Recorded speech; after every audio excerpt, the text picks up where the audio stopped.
Meerpet murder కేసును పోలీసులు ఛేదించారు. గురుమూర్తి హంతకుడని తేల్చి అరెస్ట్ చేశారు. గురుమూర్తి నివాసంలో దొరికిన ఆనవాళ్లను డీఎన్ఏ టెస్టుకు పంపించారు. డీఎన్ఏ రిపోర్ట్ ఆధారంగా గురుమూర్తిని అరెస్ట్ చేశారు. జనవరి 15న తన భార్య మాధవిని అతి కిరాతకంగా చంపేశాడు గురుమూర్తి. డెడ్ బాడీని ముక్కలుగా నరికి కుక్కర్లో ఉడికించాడు. తర్వాత ఎండబెట్టి శరీర భాగాలను పొడిగా చేసి చెరువులో కలిపాడు. ఇక హత్య చేసినట్లు ఆధారాలు లేకుండా చేయడానికే గురుమూర్తి ఎత్తులు వేశాడు. అయితే కేసును సవాల్గా తీసుకున్న పోలీసులు సరైన ఆధారాలు లేకుండా ఛేదించారు. నిందితుడు గురుమూర్తిని హత్య జరిగిన ప్రాంతానికి తీసుకెళ్లి సీన్ రీకన్స్ట్రక్షన్ చేశాడు.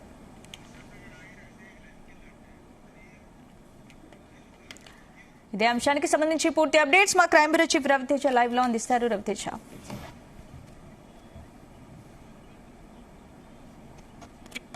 జరిగినటువంటి ఘటన అనుకున్నారు, కానీ రాచకొండ సిపి క్లియర్ గా తేల్చేశారు. ఇది క్షణిక ఆవేశంలో జరిగినటువంటి హత్య కాదు.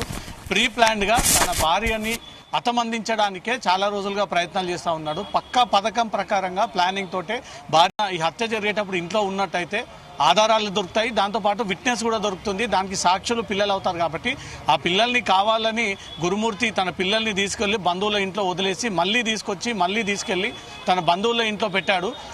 ప్లానింగ్ ప్రకారంగా గురుమూర్తి హత్య చేశాడు. ఈ హత్యకు ప్రీ ప్లాన్ స్కెచ్ చేసుకున్నాడు. తను ముందస్తు నుంచే జరుగుతున్నటువంటి ఇంటర్నల్ కొన్ని డిస్ప్యూట్స్ కారణంగా తన భార్యని చంపాలని ఒక ప్లానింగ్ తో ఉన్నాడు. అది సంక్రాంతి పండుగకు ఘటన సమయం చేరుకుంది. ఆ ఘటన రోజే భార్యను చంపాలని ఒక ప్లానింగ్ తోటి తను ఉన్నాడు. ఆ ప్లానింగ్ ప్రకారంగా తన భార్యను చంపి ముందుగా శరీరాన్ని 4 విడి భాగాలుగా మార్చాడు. కాళ్ళు ఒక పక్కన కట్ చేసి, షోల్డర్స్ ఒక పక్కన కట్ చేసి, మొండాన్ని ఒక పక్కన కట్ చేసి, తలను ఒక పక్కన పెట్టి మొత్తం శరీరం మొత్తాన్ని 4 పార్ట్స్ కిందికి మార్చి అనంతరం సిపి చెప్పిన విధంగానే మొదటి నుంచి ఇన్వెస్టిగేషన్ లో భాగంగానే ఆ శరీరం ముక్కలన్నీ కూడా తన ఇంట్లో ఉన్నటువంటి కిచెన్ కత్తిని ఉపయోగించి శరీరాన్ని అంతా కూడా బాత్రూమ్ లోకి తీసుకెళ్లి కొద్దిసేపు బెడ్రూమ్ లోకి తీసుకెళ్లి తను తల భాగం పైన మోది తను చనిపోయిందా లేదా అని కన్ఫర్మ్ చేసుకొని శరీరాన్ని 4 విడి భాగాల కిందికి మార్చి అవన్నీ ముక్కల కిందికి కొట్టి వాటర్ హీటర్లో వేసి ఉడికించి కొన్ని పొయ్యి మీద పెట్టి కాల్చి కొన్ని ప్రెషర్ కుక్కర్లో పెట్టి వాటిని ఉడికించి ఆ శరీర అవయవాలన్నీ కూడా మళ్ళీ తీసుకొచ్చి రోలర్ ద్వారా అంటే రోకల్ బండ ద్వారా దాన్ని పూర్తిగా స్మాష్ చేసి పొడిగా మార్చి ఒక రౌండ్ ట్రిప్లో ఆ బకెట్లో పెట్టుకొని అక్కడి నుంచి కూడా తీసుకెళ్లి తను ఈ చెరువులో పడేశాడంటూ కూడా పోలీసులు దీంట్లో మెన్షన్ చేయడం జరిగింది. ఇప్పటివరకు ఈ కేసులో పోలీసులు సీజ్ చేసినటువంటి ప్రాపర్టీ విషయానికి వెళ్దాం. ముందుగా స్టవ్ మొదటి ప్రాపర్టీ కిందికి పోలీసులు సీజ్ చేశారు. రెండోది కత్తి సీజ్ చేశామని చెప్తా ఉన్నారు. మూడోది రోకల్ బండ ఉపయోగించేటువంటి రోలర్ని సీజ్ చేయడం జరిగింది. 4వది రోలర్ స్టోన్ రోకలి బండని సీజ్ చేశారు. 5వది ప్లాస్టిక్ బకెట్ ఏదైతే పెయింటింగ్ కోసం ఉపయోగించేటువంటి బకెట్ పోలీసులు సీజ్ చేశారు. 6వది వాటర్ హీటర్ బాడీని ఉడికించడం కోసం ఉపయోగించినటువంటి వాటర్ హీటర్. 7వది deceased clothes churidar and legging. తన భార్య మాధవి 15వ తేదీన ఒంటిపైన వేసుకున్నటువంటి దుస్తులు చుడీదార్ అండ్ లెగిన్ ని కూడా ఆ భార్యకు సంబంధించినటువంటి వస్త్రాలన్నీ కూడా పోలీసులు సీజ్ చేయడం జరిగింది. 8వది అక్యూజ్డ్ షర్ట్ బ్లాక్ కలర్ తను వేసుకున్నటువంటి హత్య సమయంలో ఉపయోగించినటువంటి బ్లాక్ కలర్ షర్ట్ ని సీజ్ చేయడం జరిగింది. 9వది ఫినాయిల్ బాటిల్ ని సీజ్ చేయడం జరిగింది. రూమ్ ఫ్రెషనర్ ని సీజ్ చేయడం జరిగింది.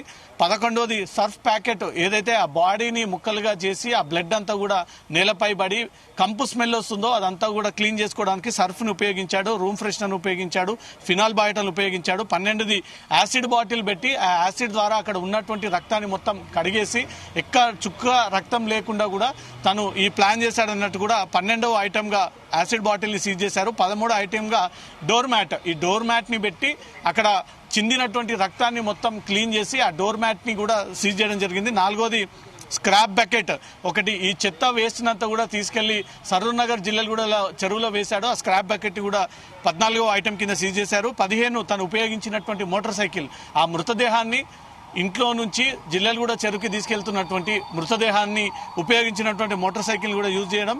16వ తేదీన 2 మొబైల్స్ ని సీజ్ చేశామన్నట్టుగా మొత్తం 16 ఐటమ్ ని సీజ్ చేసినట్టుగా కూడా రాచకొండ పోలీస్ కమిషనర్ ఈ విషయాన్ని మీడియా ముందు బ్రీఫ్ చేయడం జరిగింది. చాలా రోజులుగా వీళ్ళ మధ్య గొడవ జరుగుతూ ఉన్నాయి, ఇంటర్నల్ గా గొడవలు జరుగుతూ ఉన్నాయి. ఆ కేసు విషయానికి వద్దాం. ఒకసారి 18వ తేదీన మధ్యాహ్నం 3 గంటలకు Kuppala Subbamma wife of Venkataramamma age 50 ఎవరు గురుమూర్తికి చెందినటువంటి సొంత పిల్లనిచ్చినటువంటి అత్త సుబ్బమ్మ మీర్పేట్ పోలీస్ స్టేషన్ కి చేరుకొని తను ఒక ఫిర్యాదు అందజేసింది. తన 3 కూతుర్లలో ఒక కూతురు కనిపించట్లేదు, పుట్ట వెంకట మాధవి జిల్లెల్గూడలో నివాసం ఉంటుంది. 16వ తేదీ 8 గంటలకు అమ్మాయి కనిపించకుండా పోయింది. తను ఫీలింగ్ అప్సెట్ అయ్యి ఇంట్లో నుంచి వెళ్ళిపోయింది. 16-12 ఎవరికి ఇన్ఫర్మేషన్ ఇవ్వకుండా సర్చ్ది చాలా చోట్ల నేను తనిఖీలు చేశాను. ఎక్కడ కూడా తన కూతురికి చెందినటువంటి ఆధారాలు దొరకలేదు. తను 5 అడుగుల ఎత్తుంటుంది, తెల్లగా ఉంటుంది అనే ఒక విషయాన్ని కూడా కంప్లైంటర్ తన తల్లి గురుమూర్తి అత్త ఈ ఫిర్యాదు అందజేసింది. ఎంక్వైరీలో భాగంగా సీసీటీవీ ఫుటేజ్ అన్ని కూడా పరిశీలించాము. 15వ తేదీని అర్ధరాత్రి వరకు పుట్ట గురుమూర్తి వైఫ్ వెంకటమాధవి ఎక్కడికి వెళ్ళింది అనే దానిపై కూడా సీసీటీవీ ఫుటేజ్లన్నీ కూడా పరిశీలించాము. దాంట్లో క్లియర్గా తను చంపినటువంటి అవయవాలన్నీ కూడా బకెట్లో వేసుకొని తీసుకెళ్తున్నటువంటి ఫుటేజ్లన్నీ దొరికాయి. ఇది క్లియర్ కట్గా హత్య అంటూ మాత్రం పోలీసులు ఈరోజు దీన్ని కంక్లూడ్ ఇవ్వడం జరిగింది. 28వ తేదీన ఈ గురుమూర్తి పోలీస్ స్టేషన్కి తీసుకొచ్చి ఎంక్వైరీ చేసినప్పుడు అతను 14వ తేదీన జరిగినటువంటి ఉదయం సంబంధించినటువంటి వ్యవహారాన్ని అంతా కూడా పోలీసుల ముందు ఒప్పుకున్నాడు. తర్వాత తను 14వ తేదీ ఇంటికి వచ్చి తర్వాత ఫ్రెష్ అయ్యి తన భార్య పిల్లల్ని చూసుకొని సంక్రాంతి పండుగ రోజు తన సిస్టర్ ఇంటికి అయినటువంటి సుజాత బడంపేట ఇంటికి తీసుకెళ్లి సేమ్ డే మళ్ళీ పిల్లల్ని అక్కడ వదిలేసి రిటర్న్ జిల్లెలగూడకి చేరుకొని 15వ తేదీన సిస్టర్ ఇంటికి వెళ్ళి బడంపేటలో పిల్లల్ని అక్కడ వదిలేసి రాత్రి 10:30కు వీళ్ళిద్దరూ ఇక్కడికి చేరుకున్నారు మీర్పేట ఇంటికంటూ కూడా ఈ విషయాన్ని తెలియజేశారు. అతను మోడస్ ఆపరండి, తను హత్య ఎందుకు చేయాలనుకున్నాడు, ఎలా చేశాడు, అతని ఇంటెన్షన్ ఏంది అని ఒక విషయాన్ని కూడా పోలీసులు క్లియర్గా నోట్లో రిలీజ్ చేశారు. అనంతరం రాచకొండ సిపి ఆ విషయాన్ని క్లియర్గా తెలియజేశాడు. 16వ తేదీన ఉదయం 8 గంటలకు తను లేచి గురుమూర్తి లేచి తన భార్యతో గొడవ పడింది. భార్యాభర్తలకు ఇద్దరు కూడా గొడవ అయింది. గురుమూర్తి ఆగ్రహానికి లోనయ్యి తను ఒక్కసారిగా తన భార్యని గట్టిగా గోడకేసి బాదడంతో ఆ గోడ తగిలి మాధవి కింద పడిపోయినటువంటి వెంటనే తను అన్కాన్షియస్ అయిపోయింది, స్క్రూ లేకుండా పోయింది. తర్వాత అతను రియలైజ్ అయ్యి ఏ రకంగా ఉండకూడదు, ఈ బాడీని ఎలాగైనా ఇక్కడి నుంచి మార్చేయాలి, హతమార్చాలి, కనిపించకూడదు అంటే ఒక ప్లానింగ్ ప్రకారంగా అతను పేరెంట్స్ని కూడా ఎవరైతే గురుమూర్తి చెందినటువంటి ఇటు కుటుంబ సభ్యులు అటు మాధవికి చెందినటువంటి కుటుంబ సభ్యులు కూడా మిస్లీడ్ చేసి అమ్మాయి కనిపించకుండా పోయింది అంటూ కూడా ఈ విషయాన్ని పదే ఇన్ఫర్మేషన్ షేర్ చేసినట్టు బాడీని ముందుగా బాత్రూంలోకి తీసుకెళ్లి ఒంటిపై ఉన్నటువంటి దుస్తులన్నీ కూడా తొలగించి తర్వాత బెడ్రూమ్లోకి తీసుకొచ్చి ఒక కత్తి తీసుకొని ఇంట్లో ఉన్నటువంటి కత్తిని తీసుకొని ముందుగా షోల్డర్స్ భాగాన్ని రెండు శరీరానికి చెందినటువంటి ఎడమ చేయి కుడి చేయిని రెండుని కూడా తను ఎక్కడెక్కడ డివైడ్ చేసేసి ఆ కత్తితోటి మెడ కట్ చేసి తర్వాత షోల్డర్స్ కట్ చేసి లెగ్స్ కట్ చేసి ఆ అవయవాలన్నీ కూడా తను ఉడకబెట్టినటువంటి ఒక బకెట్లో వేసి తర్వాత తన చేతులని ఉడకబెట్టినటువంటి అవన్నీ చిన్న ముక్కల కిందికి మార్చి అవన్నీ తీసుకెళ్లి బర్నర్ స్టవ్ పైన పెట్టి మళ్ళీ దాన్ని కాల్చి దాన్ని చిన్న ముక్కలుగా చేసి ఆ ఫ్లెష్ అంతా కూడా కొన్ని టాయిలెట్లో వేయడము, కొన్ని మాత్రం ఆ బోన్స్ ఏవైతున్నాయో అవన్నీ కూడా పొడి కిందికి వేసి ఆ బకెట్లో వేసి ఆ బకెట్ ద్వారా తీసుకెళ్లి ఇవన్నీ కూడా దాంట్లో పడేశారన్నట్టుగా కూడా ఈ క్రమంలో ఏదైతే తన ఇంట్లో భార్యను హత్య చేసి ఈ ముక్కల కింది కొట్టి ఉడికించి ఫ్రై చేసి ఈ క్రమం అంత ఉందో అదంతా కూడా స్మెల్ రాకుండా తను ముందస్తుగానే ఇంటి డోర్స్ అన్ని కూడా ఓపెన్ చేయడము, కిచెన్ విండోస్ అన్ని కూడా ఓపెన్ చేయడము, సుమారు ఉదయం 10 నుంచి సాయంత్రం 5 గంటల వరకు కూడా తన భార్యను 10-12 గంటల పాటు ఈ శరీరాన్ని కట్ చేస్తూనే ఉన్నాడు, ముక్కల కింది కొడుతూనే ఉన్నాడు అంటూ కూడా ఈ విషయాన్ని పోలీసులు అఫీషియల్గా అనౌన్స్ చేయడం జరిగింది. దీంట్లో డిటర్జెంట్, ఫినాయిల్, యాసిడ్ వీరన్నీ కూడా ఉపయోగించి రక్తపు మరకలు దొరకకుండా ఎక్కడ కూడా స్మెల్ దొరకకుండా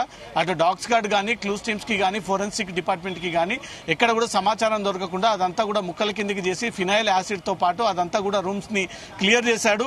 ఆ ఏరియానంతా కూడా తను ఈ యాసిడ్ ఫినాయిల్ ద్వారా మొత్తం కడిగేశాడు అంటూ మాత్రం చెప్పాడు. దీంట్లో తనకు ఏమాత్రం పశ్చాత్తాపం లేదు, ఏమాత్రం తన భార్యను చంపానని ఒక బాధ లేదు, పిల్లలు రోడ్డు మీద పడతారని ఒక బాధ లేదు, పిల్లల్ని కావాలని ఒక ప్లానింగ్ తోటి వారి చెల్లెవాళ్ళ ఇంట్లో వదిలేసి ఇంటికి చేరుకొని మళ్ళీ ఇక్కడ క్రూరంగా ఆ చనిపోయినటువంటి తన భార్య మెడ మీద కూర్చొని ఒంటిపైన కూర్చొని ఒక రాక్షస ఆనందం పొందుతూ చేతిలో కత్తి పట్టుకొని మెడ భాగాన్ని కట్ చేయడము, 2 షోల్డర్ భాగాలని కట్ చేయడము, కాల్ని కల్ చేయడము, ఈ 4 భాగాల కిందికి చేసి అన్ని చిన్న ముక్కలుగా కొట్టి కొన్ని వాటర్ హీటర్ ద్వారా ఉపయోగించి కొన్ని బర్నల్ స్టవ్ ద్వారా దాన్ని కాల్చి ఆ శరీర భాగాలన్నీ మళ్ళీ పొడి కిందికి చేసి బకెట్లో తీసుకెళ్లి చెరువులో పడేశారన్నట్టుగా మొత్తానికి మీర్పేటకి చెందినటువంటి మాధవి మిస్సింగ్ కేసుని కాస్త హత్య కిందికి మార్చారు పోలీసులు.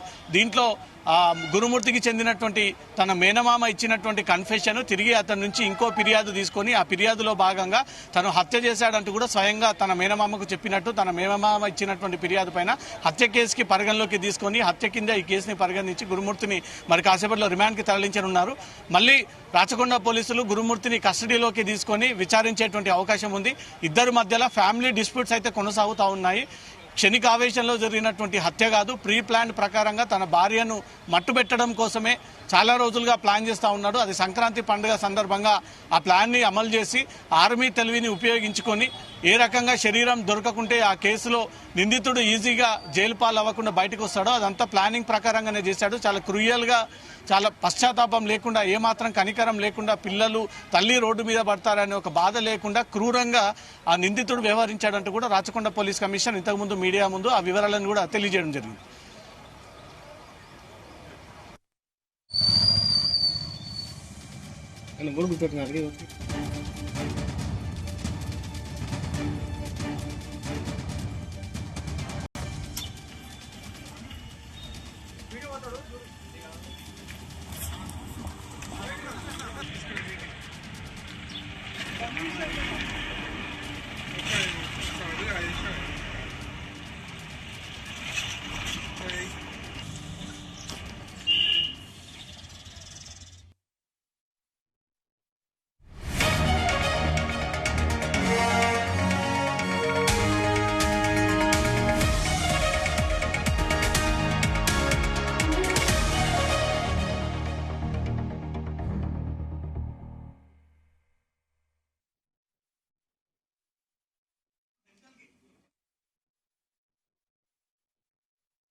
వీడియో వస్తాడుగా ఇప్పుడు